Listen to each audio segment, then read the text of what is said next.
କଳା ଭାସ୍କର୍ଯ୍ୟର ମୁକସାକ୍ଷୀ କୋଣାର୍କ। ଆଜି ବି ଦେଶ ବିଦେଶର ଲକ୍ଷ ଲକ୍ଷ ପର୍ଯ୍ୟଟକଙ୍କର ଆକର୍ଷଣର କେନ୍ଦ୍ରବିନ୍ଦୁ କୋଣାର୍କ। সেই କୋଣାର୍କ ଉପରେ ମୋର କବିତା ଶୀର୍ଷକ ଶିଳା ବି କହଇ କଥା। ଶିଳା ବି କହଇ କଥା। ନିର୍ଜନ ରାତିରେ ଜହ୍ନ ଆଲୁଅରେ ଦେଖୁଥିଲି କୋଣାର୍କ। ଶିଳାରେ ଶିଳାରେ ରଙ୍ଗ କଳାର ସମ୍ଭାର ଅପରୂପ। କାହିଁକି କେଜାଣି ମୋ ମନ ଭିତରେ ଉଠୁଥିଲା କେତେ କଥା। ଜାଣିବାକୁ ଭାରି ଇଚ୍ଛା ହେଉଥିଲା ତା ମନ ତଳର ବ୍ୟଥା। ଧାଇଁ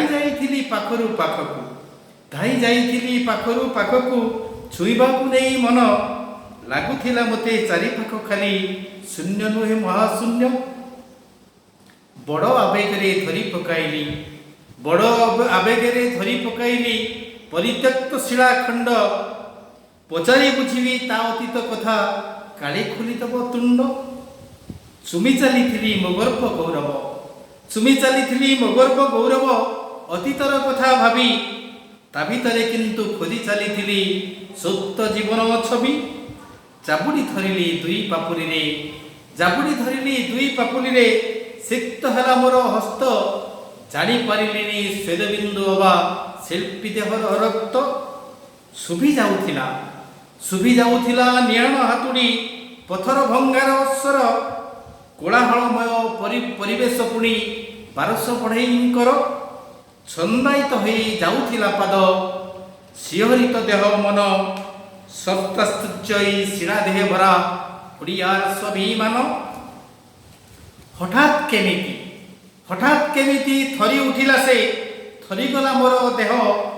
ଲାଗିଲା ଯେମିତି କହି ପକାଇବ ସତରେ ତା ପରିଚୟ।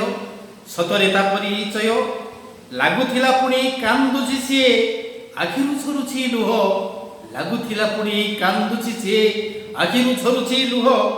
ପଚାରୁଛି ମୋତେ ହାତଠାରି ସିଏ ତୁମେ କି ଓଡ଼ିଆ ପୁଅ।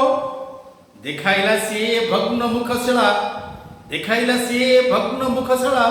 ଉଭା ଯେ ସମୟ ତୀରେ ଅତୀତ ହଜାଇ ଆକାଶେ ଚାହିଁଛି ନିର୍ନିମେଷ ନୟନରେ।